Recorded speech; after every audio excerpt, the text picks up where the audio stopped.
Hola, ¿qué tal? De nueva cuenta, sean bienvenidos a esta aula virtual de sus clases de bacteriología médica de la Escuela Nacional de Ciencias Biológicas. Mi nombre es Alejandro Escamilla Gutiérrez y el día de hoy vamos a revisar el tema de Mycoplasma pneumoniae, que son parte de aquellas bacterias relacionadas a los procesos de neumonía atípica. Muy bien, el diagnóstico microbiológico de estas infecciones causadas por estos microorganismos pues se ha visto limitado durante mucho tiempo, dado que estos microorganismos son muy fastidiosos con respecto de sus necesidades de nutrición, con respecto de cómo pueden crecer en algunos medios de cultivo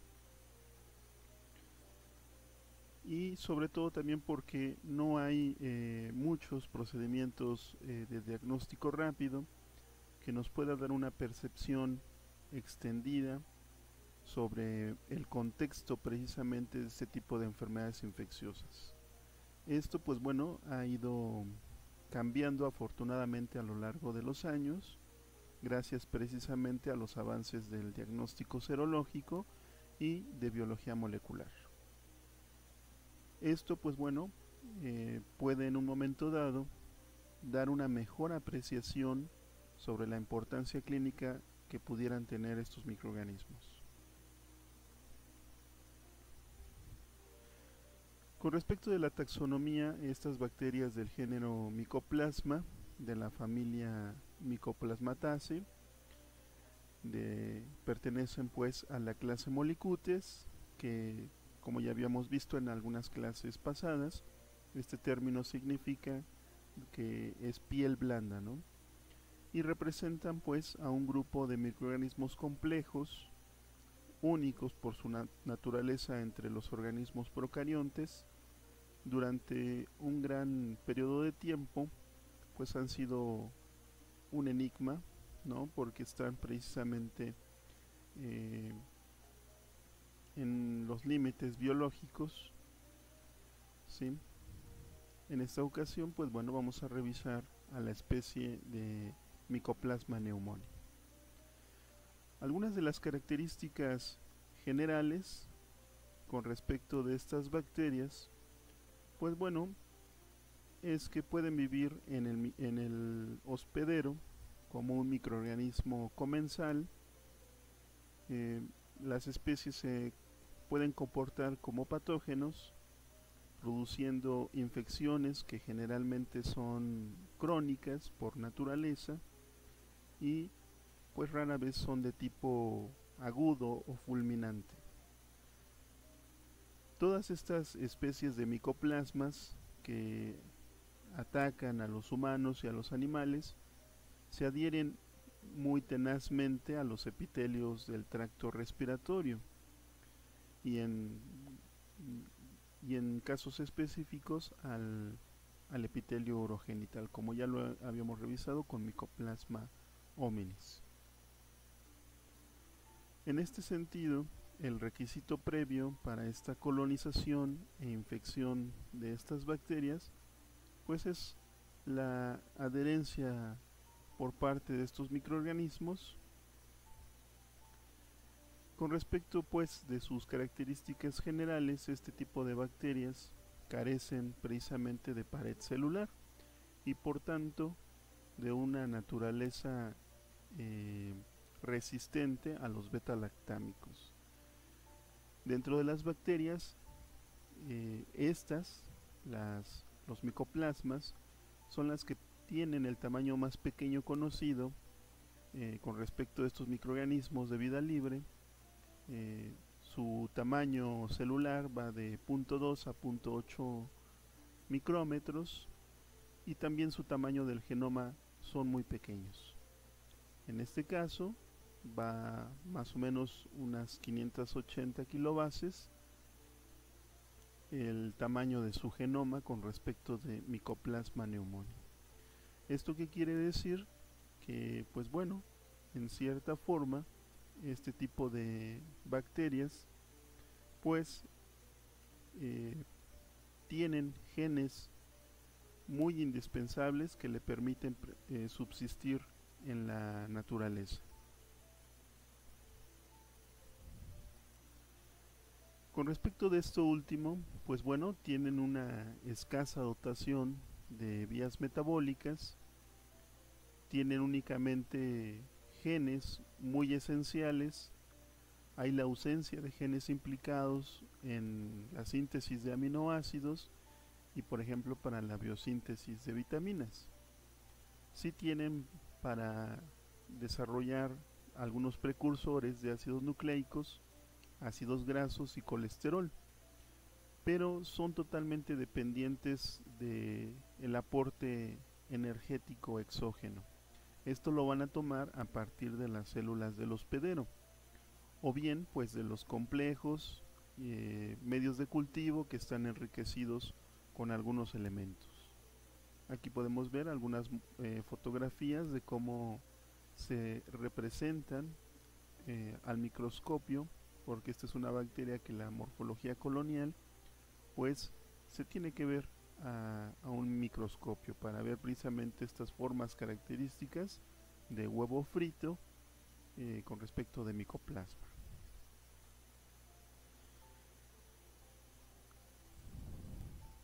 Sobre esto también el metaboloma de Mycobacterium pneumoniae, quien fuera analizado por estos grupos de investigación, sugieren pues que las rutas metabólicas contienen más o menos 189 reacciones químicas que están catalizadas por 129 enzimas que le permiten sobrevivir con muy poquitos nutrientes esenciales. Si comparamos el genoma de la bacteria más ampliamente estudiada, que es Escherichia coli, podemos ver que contiene esta bacteria, Mycoplasma pneumoniae, muchos menos rutas, y esto pues nos da o implica precisamente que muchas de sus enzimas realizan más de una función. Esto ha sido detallado por otros grupos de investigación. Aquí les coloco las referencias por si ustedes quieren ahondar un poco más en los temas y ver precisamente estas características. Sobre todo por la actualidad que nos aqueja en estos entonces sobre la pandemia de COVID-19 y algunas declaraciones de algunos países sobre de que si los microorganismos pueden ser creados en algunos laboratorios, pues bueno, se abre la posibilidad a que pues sí, estos microorganismos pueden ser manipulados, ¿sí? Teniendo como antecedentes cuáles podrían ser los genes esenciales que complementan ciertas rutas metabólicas y que en este sentido resultan indispensables para que estos microorganismos puedan subsistir. Bueno, pues estas bacterias tienen una íntima relación con su hospedero. Como consecuencia de esto, de este parasitismo, donde va a precisamente colonizar la superficie de células de epitelios y de algunas células inmunológicas para posteriormente tener una localización intracelular en algunas de las especies de micoplasma. Podemos ver que en este sentido este género Mycoplasma pneumoniae presenta algunos complejos de proteínas en un ápice terminal, dado que estas bacterias bueno pueden tener una morfología muy cambiante. En algunas bibliografías ustedes van a poder ver que precisamente tienen una forma muy similar a la de una pera. Poseen una membrana trilaminar, muy parecida a los gram negativos, con muchas semejanzas.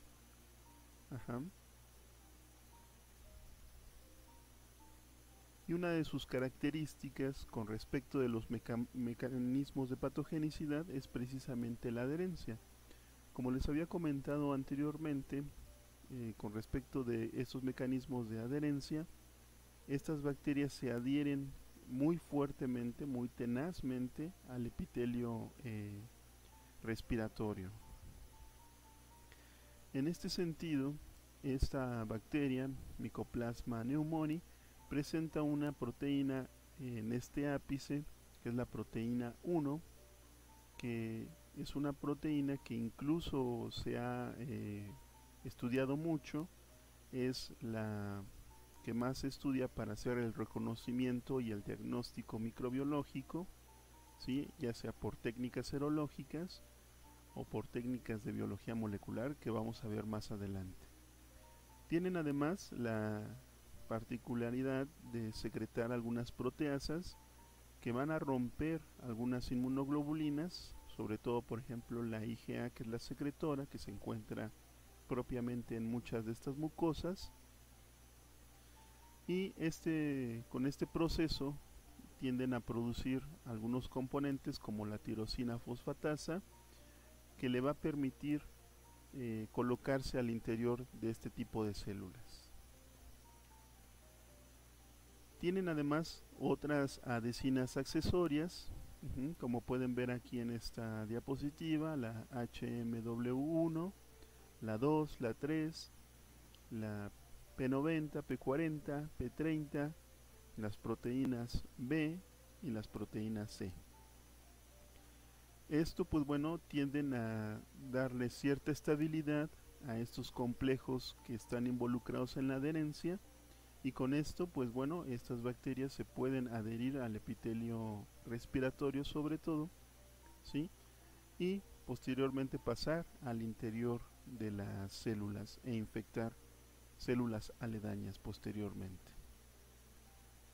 Pues bueno, esta adhesina P1, como les comentaba yo, es una de las proteínas más estudiadas, y pues bueno, se ha visto que se une de manera muy afín a receptores de las glucoproteínas, en específico a el ácido siálico, que se encuentra en estas y otros tipos de epitelios, pero sobre todo pues en este caso es a donde se va a pegar esta bacteria, a los cilios de las células epiteliales, y pues va a tener aquí un proceso importante de daño tisular, un proceso que es la ciliostasis, donde va a haber la destrucción de estos cilios y pérdida de estas células epiteliales, algo muy parecido a lo que ocurre con otras bacterias, como es el caso de Bordetella.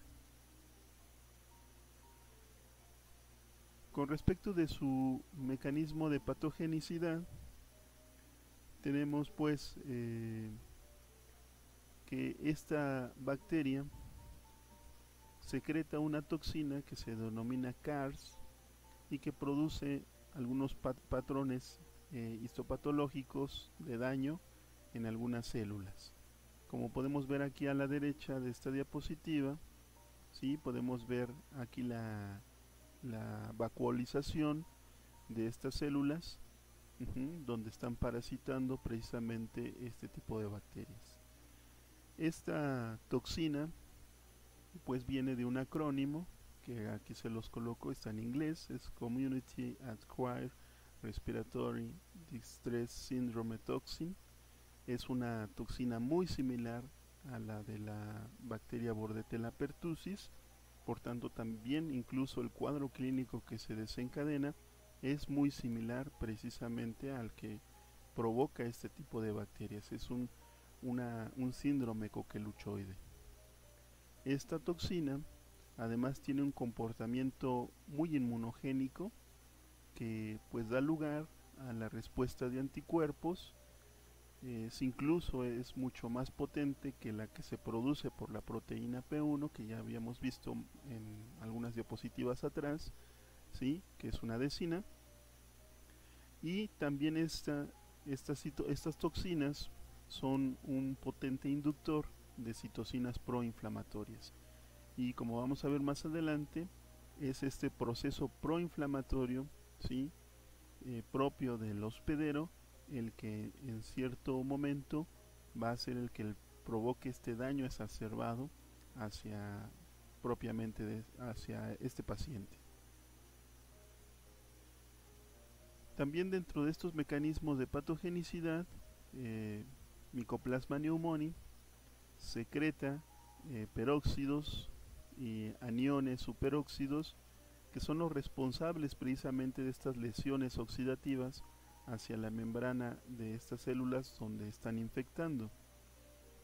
Esto pues en cierta medida le da esta inhibición propiamente a la bacteria de inhibir la acción de la catalasa de las células, por ejemplo, inmunológicas, los macrófagos, inhiben en este sentido la inhibición de la acción de la enzima catalasa. De igual manera, hay una sinasa fosforilasa, que es este acrónimo de HPRK, que también es un dependiente del metabolismo del glicerol, el cual parece, según algunos estudios, está involucrada en la producción de peróxido y con esto pues también en el daño por medio de lesiones oxidativas en las células donde precisamente está infectando esta bacteria. Con respecto a esta patogénesis, como les comentaba anteriormente, es la respuesta exacerbada que provoca esta infección por parte de la respuesta inmunológica, que es una respuesta inflamatoria de tipo TH2, esto con las correspondientes citocinas, en específico pueden ser la interleucina 4, la interleucina 5, la interleucina 6, que en las vías respiratorias contribuye precisamente a esta patogénesis y que en algunos cuadros clínicos puede hacer o provocar una reactivación del asma o al mantenimiento precisamente o a esta hiperreactividad que les comentaba yo propia de las vías respiratorias. En este sentido, pues la neumonía es la consecuencia precisamente de esta respuesta inmune propia o local por parte precisamente del huésped, de modo que cuanto mayor sea precisamente esta respuesta inmunitaria celular y esta producción precisamente de estas citocinas, pues mayor podemos ver la lesión pulmonar y la gravedad del cuadro clínico. De igual manera, vuelvo a hacer esta mención del virus que nos aqueja en esta época, del virus SARS-CoV-2, causante precisamente de estos males de neumonías, en la cual, pues bueno, el médico tendrá que hacer una diferenciación precisamente de un cuadro probable viral a un cuadro probable bacteriano. Esto, como ustedes se imaginarán, es muy difícil. El médico, tanto en la infección viral como en la infección bacteriana, al ver las radiografías de este tipo de pacientes, puede ver estas consolidaciones características del daño pulmonar, de las lesiones pulmonares, propio precisamente de la respuesta inmunitaria local propia del huésped, y como podemos ver en estas radiografías, las radiografías normales de un paciente sin afectaciones pulmonares, no vamos a ver en este sentido estas consolidaciones que sí se empiezan a ver precisamente en la infección, ya sea por Mycoplasma pneumoniae o también por estos agentes virales. Esto en un punto pues va a ser uno de los criterios por los cuales estos pacientes, en el caso de la afectación viral, pues van a quedarse internados ya en los centros hospitalarios. Y pues bueno, también el médico tendrá que hacer precisamente esta diferenciación, como les comento, sobre las afectaciones virales, perdón, en las afectaciones bacterianas.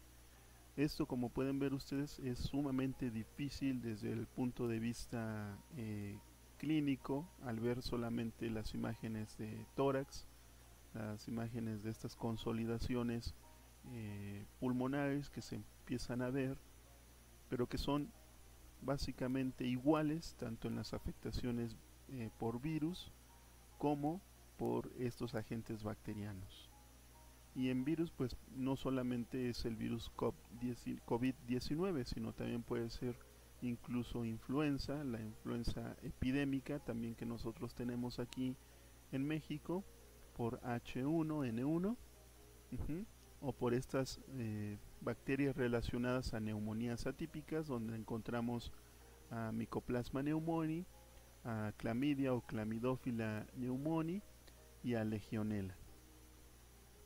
En estos reportes, que en la mayoría de los laboratorios podemos ver en las solicitudes como neumonías atípicas, caen precisamente estas afectaciones bacterianas, no exclusivamente las virales.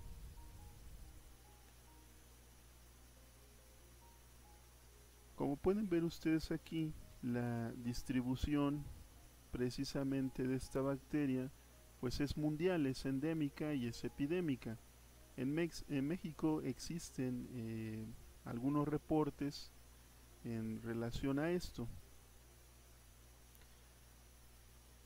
Esta infección se da preferente en estos grupos que se encuentran confinados, como pueden ser instituciones educativas, donde hay sobrecupo precisamente de alumnos, en grupos militares que se encuentran precisamente en destacamentos, como pueden ver ustedes aquí en las imágenes. No hay una cierta predilección por algún género, por alguna raza. Lo que sí les puedo comentar en este sentido es que en menores de 5 años el cuadro puede cursar de manera muy leve o asintomática.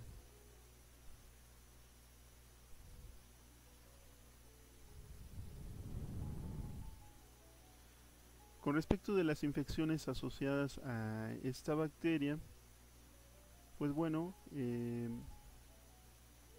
puede verse que hay afectaciones a los pulmones o afectaciones extrapulmonares. Con respecto de las afectaciones pulmonares, pues bueno, este cuadro cursa como si fuera un cuadro gripal, ¿sí?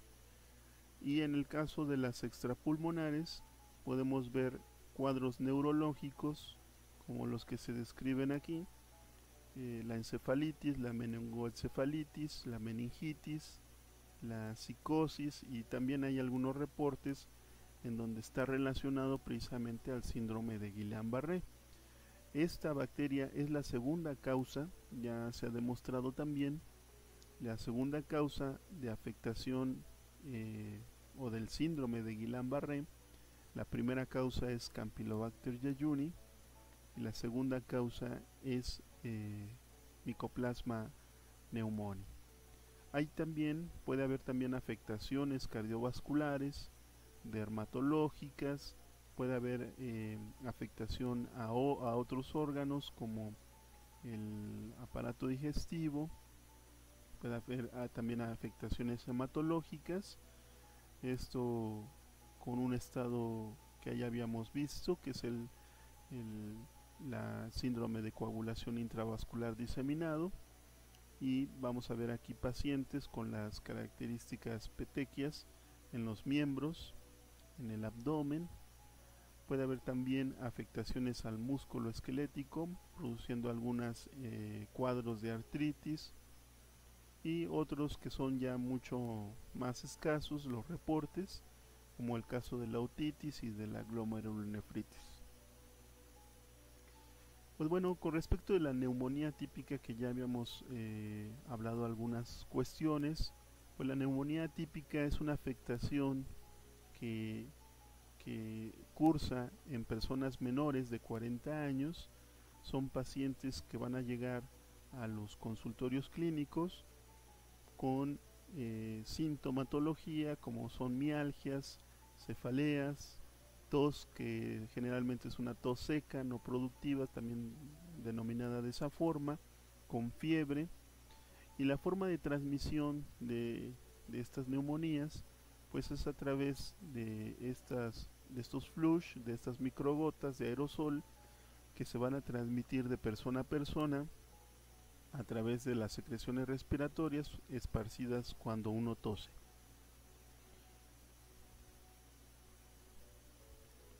Aquí podemos ver los síntomas que están relacionados con Mycoplasma pneumoniae.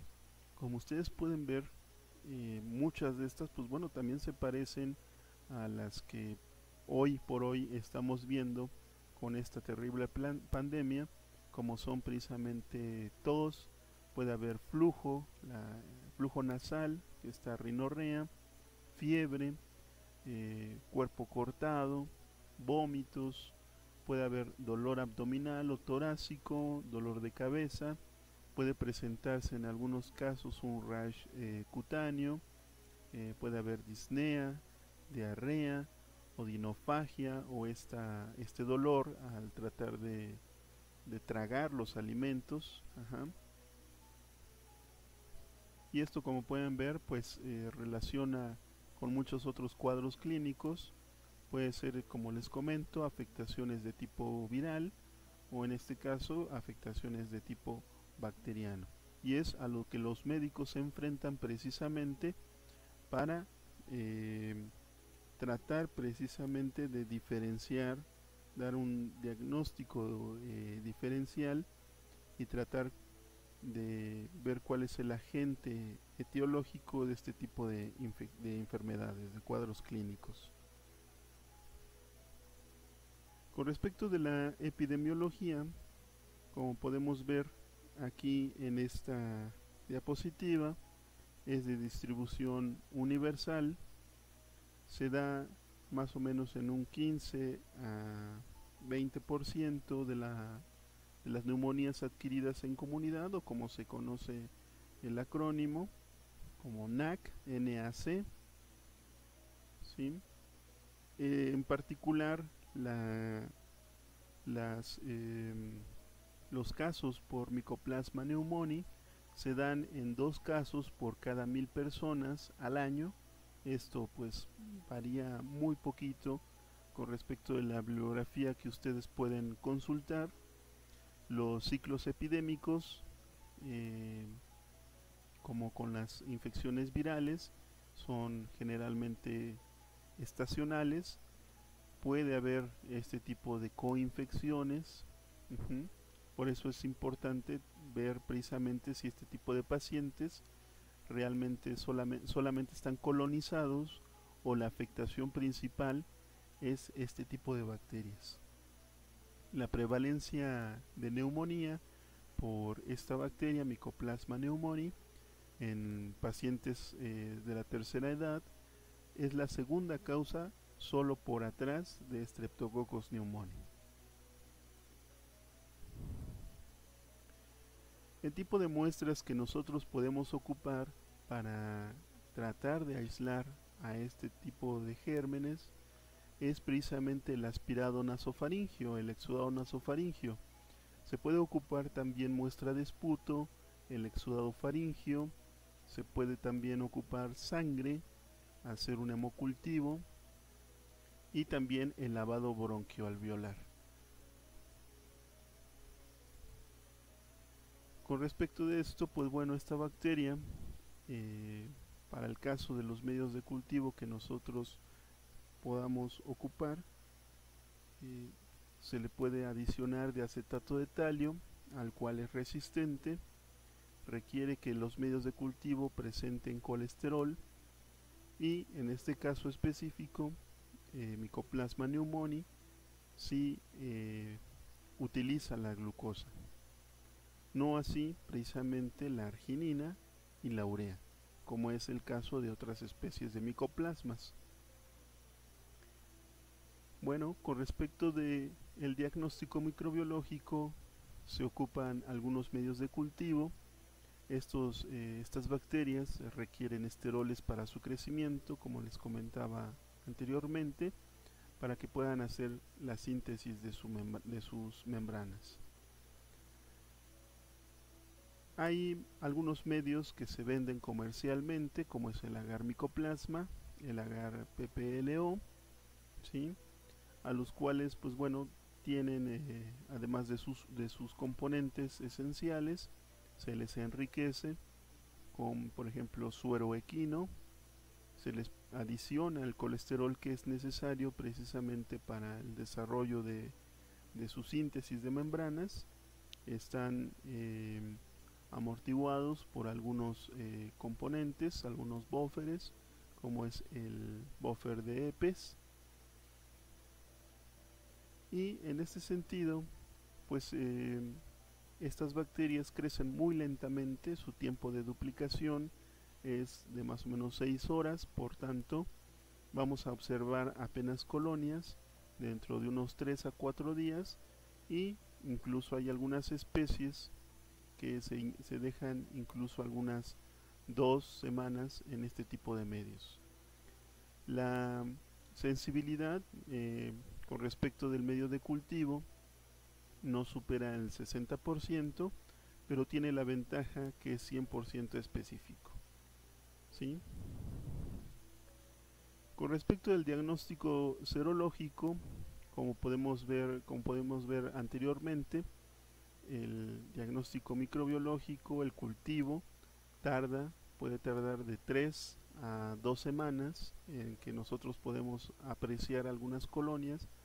Por tanto, pues es necesario precisamente otro tipo de tecnologías, como es el caso de estas serológicas, ¿sí?, para poder hacer un diagnóstico certero de las infecciones que podrían estar aquejando a un paciente. En este sentido, como les comentaba al inicio de la plática, la proteína P1 es la principal diana de los anticuerpos, y es el antígeno que se utiliza más en este tipo de técnicas serológicas. Sin embargo, como podemos ver aquí en la gráfica, la aparición de estos títulos de anticuerpos pues van a tardar algunas semanas también, con respecto, por ejemplo, de los anticuerpos de aparición aguda, como es el caso de las IgGs, de las IgMs, el caso de los anticuerpos de aparición aguda, y las de memoria, que son las IgGs. Ahora sí, pues bueno, esto limita en cierta manera un diagnóstico certero. Por eso, pues bueno, se han echado mano de las técnicas de biología molecular para poder hacer este diagnóstico. Se puede también hacer creaglutininas frías, en las cuales precisamente estas creaglutininas frías son generalmente de tipo IgM, que se detectan por aglutinación a 4 grados centígrados, y en los cuales, tras la infección por esta bacteria, entre un 30 y un 70% de los pacientes van a presentar títulos de anticuerpos mayores a 1 a 32. Como les comentaba, pues bueno, el blanco, aquí es la proteína P1, y son los anticuerpos dirigidos hacia esta proteína, anticuerpos de tipo IgM, los que nos van a dar esta respuesta positiva en este tipo de pacientes. Hay otras técnicas también de serología, como es la fijación de complemento, la cual pues bueno es considerada el estándar de oro con respecto de estos diagnósticos serológicos para Mycoplasma pneumoniae. De igual manera, se puede utilizar el antígeno completo de estas bacterias o un extracto glicolipídico, en el cual pues bueno se va a colocar en un tubito los anticuerpos, en este caso es el suero del paciente, y se venden comercialmente estos antígenos de estas bacterias. Y si nos da una respuesta de aglutinación, como podemos ver en esta diapositiva, en la parte del medio, el tubito, el fondo del tubito, que podemos ver la formación de un botón característico de las aglutinaciones, esto será una prueba positiva. Y si no encontramos anticuerpos presentes en estos sueros de estos pacientes a probar, veremos únicamente en el fondo del tubo pues el plano. Esto se debe de titular, se hacen la última dilución, generalmente son diluciones con factor de 2, y los títulos característicos o significativos son mayores a 1/32. Esto durante la fase aguda de la enfermedad, que generalmente son dentro de los 3 a los 5 días precisamente del curso de esta infección. Es importante recordar que pacientes con meningitis bacteriana se pueden detectar títulos muy elevados de este tipo de anticuerpos contra este tipo de bacterias. Pues bueno, este es el resumen de estas tecnologías de este diagnóstico serológico, ¿sí? En donde podemos ver que la detección de crioaglutininas son detectables al final de la primera semana, les comentaba yo, dentro de los 3 a 5 días más o menos. En la parte de las pruebas serológicas, en la fijación de complementos se detectan generalmente IgMs, ¿sí? En las técnicas de aglutinaciones pasivas se pueden detectar las dos, o en las técnicas, al igual que en las técnicas de ELISA. Y como les comentaba yo, el cultivo generalmente es fastidioso, es muy lento en este tipo de medios enriquecidos. Ustedes podrán observar colonias con aspecto de mora, o aspecto de huevo frito. Y debido a esto que les comentaba yo, se ha echado mano entonces de las técnicas de biología molecular. Aquí pueden ver ustedes algunas marcas comerciales para hacer PCR de tiempo real, con algunas sondas marcadas que generalmente están dirigidas hacia esta proteína de P1, ¿sí? Al gen precisamente que nos va a dar esta proteína, esta adesina, ¿sí? Aunque también podemos hacer técnica de PCR convencional, como podemos ver aquí en esta diapositiva del lado derecho en la parte superior, que de igual manera estos primers van dirigidos hacia el gen de estas adesinas, esta adesina P1.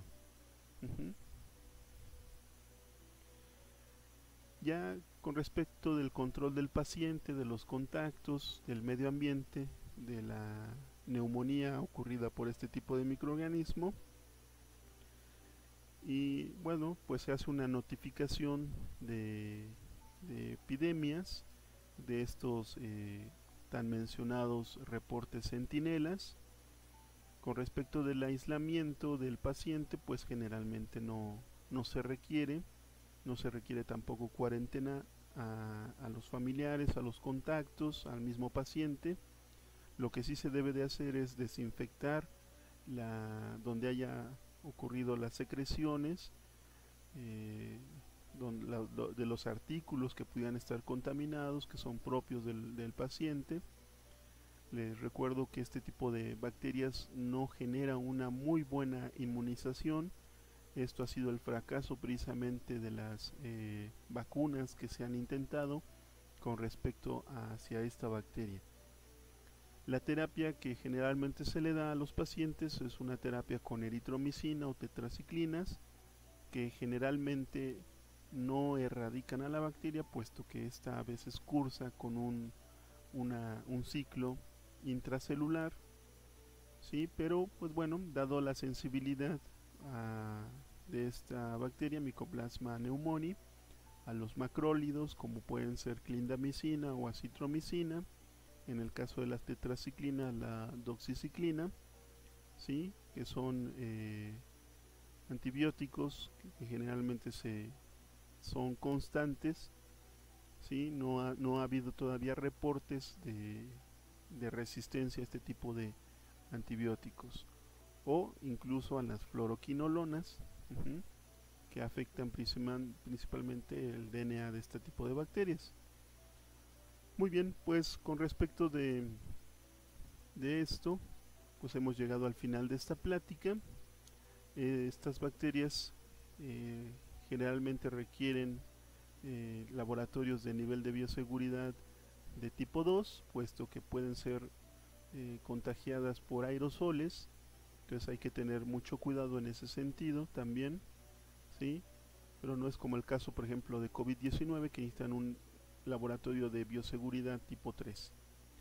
Muy bien, pues bueno, pues si usted